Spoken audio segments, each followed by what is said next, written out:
दरिया बंधन करे पल पल बारंबार। नमो नमो हरि गुरु नमो नमो नमो सब संत। जन दरिया बंधन करे नमो नमो भगवंत। ओम नारायणं नमस्कृत्य नरं चैव नरोत्तमं देवीं सरस्वतीं व्यासं ततो जयमुदीरये। कृष्णाय वासुदेवाय हरिये परमात्मने प्रणतक्लेशनाशाय गोविन्दाय नमो नमः। वसुदेवसुतं देवं कंसचाणूरमर्दनं देवकी परमानन्दं कृष्णं वन्दे जगद्गुरुं। गुरुर्ब्रह्मा गुरुर्विष्णु गुरुर्देवो महेश्वर गुरुसाक्षात् परब्रह्म तस्मै श्री गुरुवे नमः।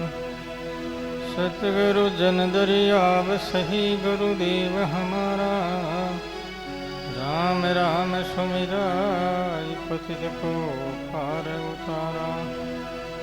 राम नाम सुमिरन दियार दिया भगति हरि भाव।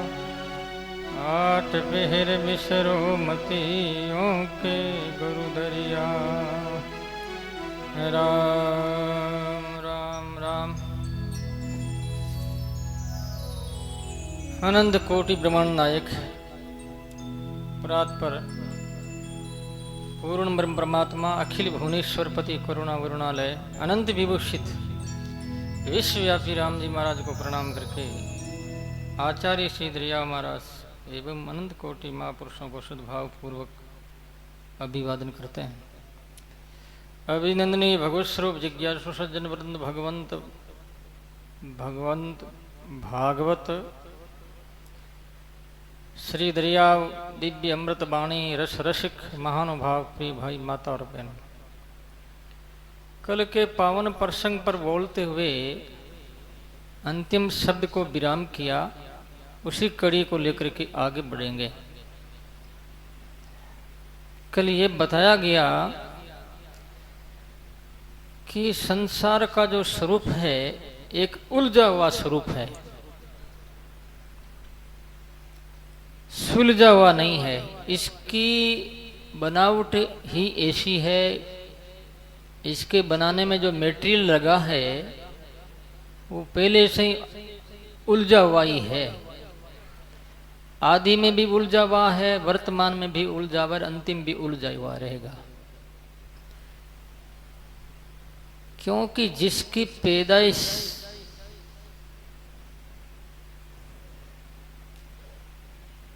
गुलाब के फूल की है, ठीक है, बड़ी सुंदर है, सुहावनी है, मंद सुगंध शीतल हवा चलती है तो और ही बड़ा आनंद आने लगता है। परंतु इसमें कांटे देख करके व्यक्ति का मन हैरान हो जाता है, मन निराश हो जाता है कि फूल बड़ा सुंदर है, बड़ी सुंदर महक आ रही है, भगवान के चढ़ावे वैसा है, बड़ा अच्छा लगता है, लेकिन इनके जो कांटे देख करके मन मुरझाने लगता है, विकल्प पैदा होने लगता है। संकल्प ये है कि फूलों से सजा हुआ बगीचा बड़ा ही रमणीय है, अजब गजब का है, पर कांटे देखते हैं तो मन खराब होता है। तो ऐसा ये संसार है। क्योंकि संसार को बनाने में जो परमात्मा ने प्रकृति प्रदत्त प्रेरित किया है वो सारे ऐसे ही हैं। विकृतिवान है, विकृत है, त्रसित है, प्रताड़ित है, डैमेज है, उसमें कोई ऐसी चीज नहीं जो अमर रहे वो। इसलिए महान पुरुषों ने संसार को देकर के निराशा प्रकट की, लेकिन निराशा में उन्होंने एक आशा भी की किरण भी पैदा की है। निराशा इस बात की है कि ये संसार ऐसा है, क्या होगा मरने के बाद में। आशा इस बात की किरण है कि मानव तन से भगवत प्राप्ति होती है। ये एक आशा की किरण है, क्योंकि अन्य शरीरों से ईश्वर की प्राप्ति नहीं हो सकती। पशु पक्षी कीट पतंग कोई अपवाद रूप में जटायु की हो गई वो बात एक अलग है। तो किसी जैसे गजराज की हो गई तो गजराज क्या बना, भगवान का पार्षद बना। पशुओं की मुक्ति कोई अपवाद के रूप में कोई अरबों खरबों में कोई एक हो गया तो उससे कोई श्राप दिया हुआ था। क्योंकि ये जो हाथी था गजराज, वो पहला जन्म में इंद्रद्युम्न नाम करके राजा था, और उसमें अगस्त ऋषि अपने शिष्य मंडली के साथ आ रहे थे तो वो ये इंद्रद्युम्न उठ करके उनका सम्मान नहीं किया। यद्यपि वो ध्यान में थे, माला फेर रहे थे बेचारे, लेकिन अगस्त ऋषि उनको श्राप दे दिया, जा तो हाथी की तरह बेटा है, हाथी हो जा, इस श्राप दिया। तो ये वो रोना लगा, गिड़गिड़ाने लगा। तो फिर आशीर्वाद भी दे दिया कि भगवान पधारेंगे, भगवान के अंग स्पर्श से तू और ऊंची स्थिति को प्राप्त हो जाएगा, तेरी पदोन्नति हो जाएगी, तुम चिंता मत कर। ये श्राप के साथ में वरदान भी दिया है। तो अपवाद रूप में हाथी के पीछे श्राप था, साथ साथ में आशीर्वाद था, इसलिए उनका कल्याण हुआ। मरना कल्याण नहीं होता है। सवाल नहीं, मनुष्य शरीर मिलेगा तो इसके माध्यम से ही हमें साधना करनी पड़ेगी और गुरु के सानिध्य में करनी पड़ेगी, तो ही जीव का भला हो सकता है। तो कहा दरिया साहब कहते हैं,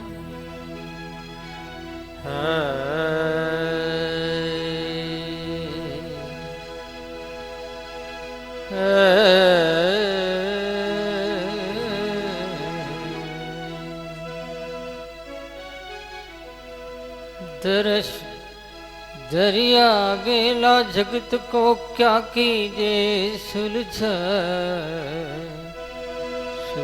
या सुलझे नहीं, सुलझ सुलझ उलझा। ऐसा ही जगत। तो क्या है ये? दरिया गेला जगत को क्या कीजे समझाए, रोग नीशरे देह में ए पहण पूजन जा। महाराज जी कहते हैं इस गेला जगत को, भोले गेला को क्या समझा मैं। जैसे बच्चा छोटा बालक होता, भोला होता है, वो सर्प को देख करके भागता है, अपने प्रेम से सर्प को पकड़ने के लिए माँ दौड़ती, झिझकती हुई दौड़ करके उनको बीच में ही पकड़ लेती है, सर्प तक जाने नहीं देती।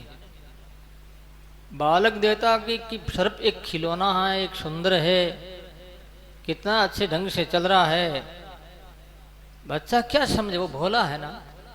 ऐसे ही महापुरुष जगत को गेला कहा है, इसलिए कहा कि जैसे बच्चे को महासर्प से बचाती है, ऐसे ही सदगुरु जीव को, संसार स्वरूपभूत होने वाले पतन वासना को उससे उबारने के लिए, उनसे रक्षा करने के लिए कृपा करते हैं।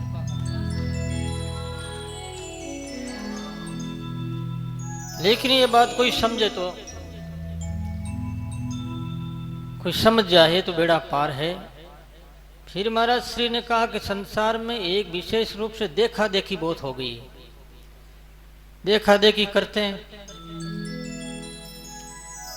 आज देख लो किसी के घर में कोई चीज है, कोई नई चीज वापरी है, पड़ोसी जाकर के देखता है और वो दिखाता भी ये मालिक, घर मालिक, तो पड़ोसी के मन में आता है कि मैं भी ऐसा ऐसा करूं, व्यवस्था करूं।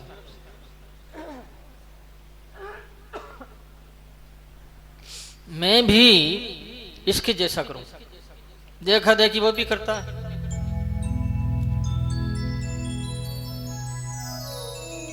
एक बार कोई मेरा प्रोग्राम था एक ही दिन का, तो मैंने उस भाई का, शख्स का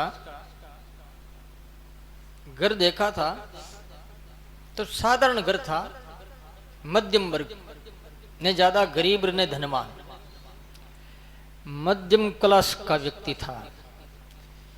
तो दूसरी बार जब मैं गया तो घर की सजावट वगैरह मार्बल लगा करके उसको सोह कर दिया, बड़ा सुंदर दिखने लगा। तो मैंने कहा अरे भाई अब घर तो बहुत बढ़िया बना लिया। तब उसकी औरत बोलती है कि महाराज क्या करें, सब सगे संबंधी भाई बंधु सब ऐसे कर रहे हैं और हम पीछे रह करके देखा देखी गोडा फोड़ा। हाँ, क्या बोली बा कि देखा देखी गोडा फोड़ा। बहुत सटीक बात कही, बढ़िया बात की। अरे भाई अरब खरबपति आदमी तो मकान कैसा भी बना सकता, उसकी वोट क्यों करो? उसके बराबरी कंपटीशन में जाना कोई सार नहीं है। तो देखा देखी बहुत करते हैं। तो महाराज श्री कहते हैं कि ऐसे ये संसार देखा देखी कर रहा। कैसे? महाराज कह रहे हैं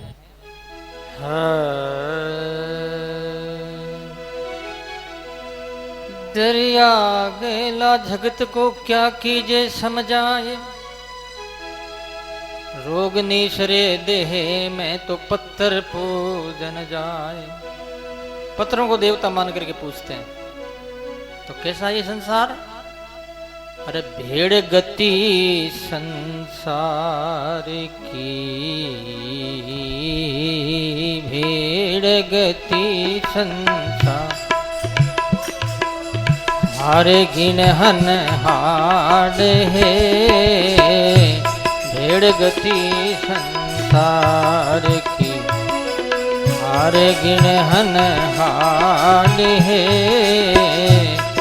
देखा देखी पर्वत चढ़े, देखा देखी खाड है, देखा देखी पर्वत चढ़े, देखा देखी खाड है,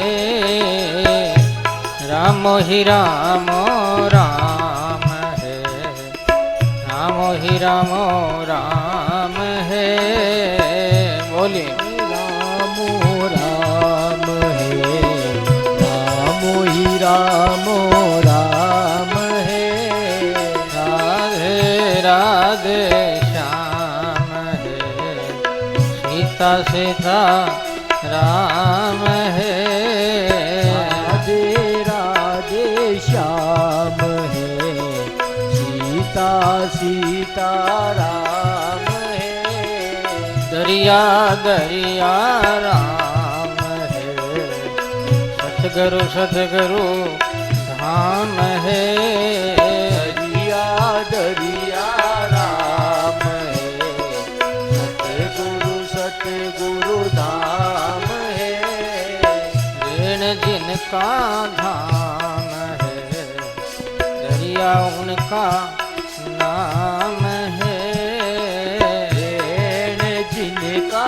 धाम है, दरिया उनका नाम है, इस श्री गुरुदेव को बार बार प्रणाम है, ऐसे श्री गुरुदेव को बार बार प्रणाम है, कोटि कोटि प्रणाम है, कोटि कोटि प्रणाम है, प्रणाम है, प्रणाम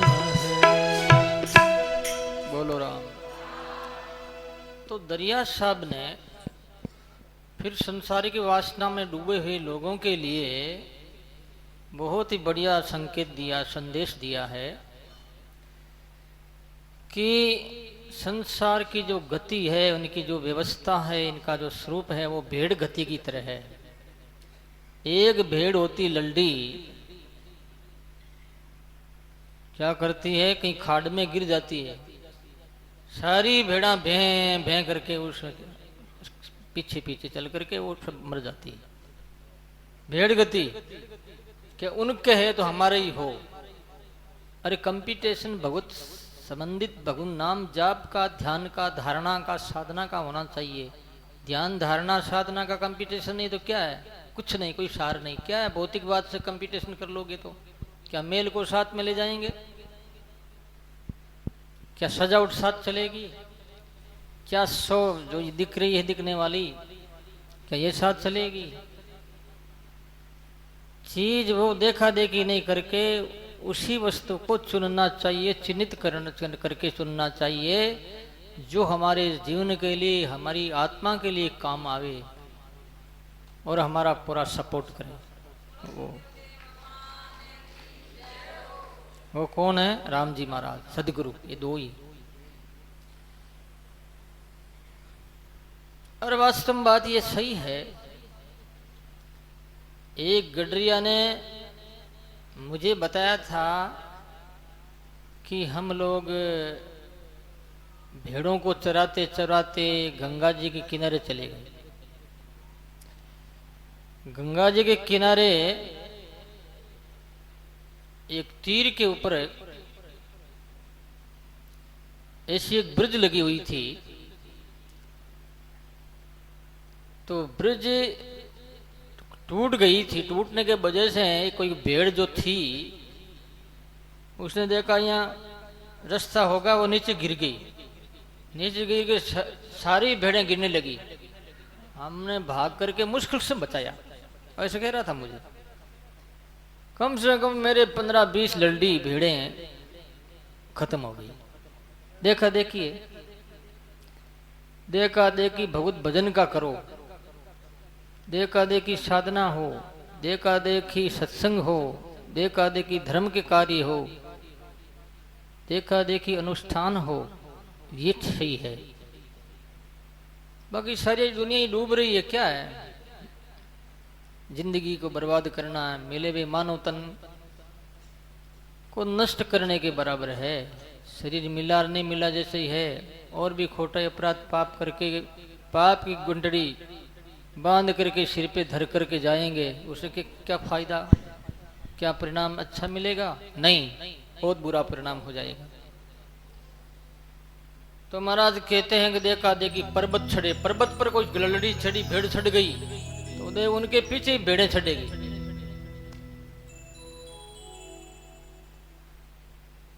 ऐसे महाराज फरमा रहे हैं।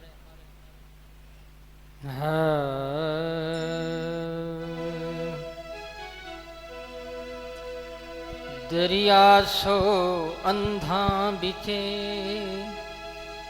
एक सूझ को जाए, वो तो बात देखी के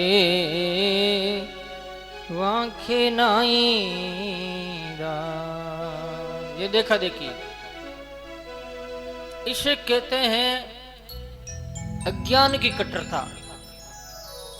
ज्ञान की कट्टरता हो, सुदृढ़ता हो, निष्ठा हो, उससे कल्याण होता। अज्ञान की कट्टरता से नुकसान होगा, फायदा नहीं होगा। ये कई लोग करते हैं नहीं, ये तो भक्ति 3 लोग की है। ओहो, तुम छोटे लोग में कौन कब पहुंचे रे। हम यहाँ पर कार्यकलाप जो भी करेंगे 3 लोग में करेंगे। 3 लोग में इंद्र होता हो, वर्षा ने करे तो गोविंदाई नमो नमः हो जाएगा ना। 3 लोग की महिमा है जो ये लोग में हम लोग खा रहे हैं, पी रहे हैं, व्यवस्थित हैं। 3 लोग में ही हवा चल रही है। हवा तो ये अग्नि जल रही है, पृथ्वी माता 3 लोग के अंतर्गत है। 3 लोग का फिर यूज क्यों करते हो? क्यों खाते हो 3 लोग को? छोटा लोग को खाओ ना, फिर पता लगे। मैं आलोचना नहीं करता, मैं वास्तव में शास्त्र सम्मत बात बता रहा हूं। ये 3 लोग 4 लोग करके लोगों को गुमराह बनाना कोई मतलब की बात नहीं है। ये शास्त्र से विपरीत बात है। जो इंद्र आज त्रिलोकी का राजा अर्थ वो 3 लोग में है तो है, अपना क्या करना, क्योंकि किसी देवता की आलोचना नहीं करनी चाहिए। 3 लोग के ऊपरी ब्रह्मा विष्णु महेश है, ऐसे करोड़ों करोड़ों ब्रह्मांड है। छोटे लोग की हमारी जिज्ञासा है, ठीक है होनी चाहिए, मैं ये नहीं कहता भाई नहीं होनी चाहिए, लेकिन उनकी आलोचना करके हम आगे बढ़ेंगे और देवता लोग बढ़ने देंगे क्या? उनके हाथ में ताकत है इतनी, हम कुछ नहीं कर सकते। 1 सेकंड में खत्म कर सकते हैं वो। इस बात को तुम मानो, ये शास्त्र सम्मत बात बता रहा हूं तुम्हारा भ्रम दूर करने के लिए। आज ही कोई भाई का फोन आया था बुढ़िया का कि वो कहते हैं 3 लोग की भक्ति करते हैं। मैंने कहा तेरे को क्या लगता है? कि मेरे को तो फालतू बातें लग रही। मैंने कहा जब ठीक है, ये 3 लोग की बात कर रहे। उनके कहा तुम्हारे घर की बात तुम नहीं जानते हो, तुम्हारा लड़का क्या कर रहा है, लड़की कहाँ जा रही है, तुम्हारे घर का ही पता नहीं, क्या 3 लोग कर रहे हो? पहले तो घर को सुधार लो, उसके बाद में 3 लोग की बात करना, फिर 4थे लोग की बात करना। बोलो राम। बुरा मत मानना हो। क्या करें, झूठी बातें करके लोगों को भ्रमित करना बड़ा भारी पाप है, अपराध है। कि वो पहुंचा नहीं है, वो पहुंचा वार, वो क्या नाम, कि वो सत्ता हमारे पास में आ गई, वो अब नहीं रही। और जिस सत्ता ने जो जिसके चरणों में चूमती है और जिसके माध्यम से सत्ता प्रकट हुई है, वो सत्ता क्या छूट जाएगी वहां से? सूर्य भगवान को कोई कह दे कि सूर्य अब वो नहीं रहा, तो वो तो अंधेरा है, वो तो सूर्य ऐसे ही है गए, ठीक है। सूर्य का कितना प्रकाश, ऐसे महापुरुष दरिया था, सागर दरिया, महान महान पुरुष बहन। कोई भी संप्रदाय के प्रवर्तक होंगे, आदि स्रोत होंगे, आदि जनक होंगे, जन्म देने वाले, संप्रदाय का जन्म देने वाले, वो कोई मामूली आदमी नहीं होता है कि यहाँ की सत्ता वहां चली गई। लोगों को भ्रमित करके जनता को अपनी तरफ खींचने की बात है। ये पोल खुलती है, खुलती फिर बाद बुरी दशा होती है। तो फिर प्रेत क्यों बनते हैं वो? जब सत्ता एक तरफ आ गई, सत्ता वाला प्रेत बन रहा है। ये मेरे सामने की बात है, ये क्यों हुआ? ये बात आगे इसलिए मैं बता रहा हूं आपको। आज फोन आया था कोई एक का, मैं नाम नहीं लेना चाहता, उसने पूछा तो फिर उनको मैंने उत्तर दिया, तो संतुष्ट हुई वो भाई नौकरी। तो ये फालतू बातें हमारी ये रक्षा कर रहे हैं, हवाई रक्षा कर रही है, अग्नि रक्षा कर रही है, सारे ये सब अपनी रक्षा कर रही है। वेदों में इनका नाम भी है। इनकी उपासना करने के लिए मैं नहीं कह रहा हूं, उपासना राम राम ही करना, अपने को भजन ही करना है, लेकिन उनको आलोचना करके हम आगे नहीं बढ़ सकते। ये बात, क्योंकि वो अपनी जगह पर अधिकारी IAS है। अरे भाई, केवल जो संसार चल रहा है, आज की जो व्यवस्था है, प्रक्रिया है, व्यवहारिक प्रक्रिया है, राजनीतिक प्रक्रिया है, वो IAS लोगों से चल रही है। जितने नेता नहीं समझते, उतने कहीं गुना IAS लोग समझदार, बुद्धिमान, पढ़े लिखे होते हैं। नेता कई भी पढ़े लिखे भी होते हैं, कई ऐसे भी होते हैं, परंतु जो उनको ख्यालात है इस व्यवस्था को चलाने की, ऐसा ख्यालात उनको नहीं। तो ये सब IAS है, इसलिए इनकी आलोचना मत करो और 3 लोग 14 लोग की बात छोड़ दो, भजन करो, उससे कल्याण होगा। अपने आप बात समझ में आ जाएगी। कह रहे नाई कैश कितने हैं मेरे? क्या अभी हजामत करता हूं, देख गिन लेना, और क्या अभी नीचे गिरेंगे, पता लग जाए कितने हैं। बोलो राम। महाराज श्री कह रहे हैं, ध्यान पूर्वक सुना। हाँ, देखा देखी पर्वत छड़े। एक कोई बहुत बड़ा विशाल गवर्नमेंट की तरफ से मेला लगा, और गवर्नमेंट की तरफ से व्यवस्था थी। अलग अलग बाजार लगे हुए थे, फूलों का बाजार अलग, कपड़े का बाजार अलग, हीरों का मार्केट, ऐसे बहुत सुंदर आयोजन था। और मेले की स्वास्थ्य की देख रेख, सफाई वगैरह जो जितनी होनी चाहिए अलग अलग बांट दिया गया था कर्मचारियों को। तो एक कोई बुढ़िया थी फूल बेचने वाली, तो उसने क्या किया, किनारे पर एक फूल लगा दिए,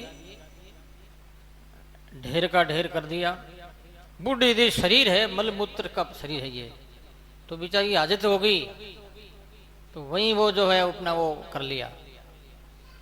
पुलिस डंडा लेकर के आया तो मड़ के ऊपर वो उसने क्या क्या फूल डाल दिया कि उसको पता नहीं लगे, नहीं मारेगा डंडे से, ऐसे कर दिया। अब वो आया पास में कि ये क्या है, कि ये चिरकिया भेरू है। वो भी बड़ी बुद्धिमान थी। चिरकिया भेरू में समझते हो कि चिरकिया भेरू जी है। जब पुलिस वाला बोला थोड़ा फूल तू मुझे भी दे, तो मैं भी भेरू जी महाराज के छड़ूंगा। उसको फूल दिया और उसने भी छड़ाया। ऐसे करके लोग जो है वो इतने इकट्ठे होने लगे कह रहे चिरकिया भेरू है, क्या भेरू है भाई, नया भेरू प्रकट हुआ। तो हिंदू मुसलमानों में झगड़ा होने लगा, क्योंकि जनता ज्यादा आ रही थी। उन लोगों ने सोचा भी हम अपना जो है अधिकार कर लें, हिंदुओं ने सोचा हमारा अधिकार बना रहे। झगड़ा हो गया तो वो पुलिस बीच बचाव करके किसी प्रकार समझाइश की, लेकिन समझाइश करने के लिए उनको एक शर्त रखी कि भाई ये खोदा जाए, इसमें कब्र निकलती है या मंदिर निकलता, भेरू जी की मूर्ति निकलेगी या कब्र। तो अब उसको दूर किया तो गंध आई, भयंकर गंदगी।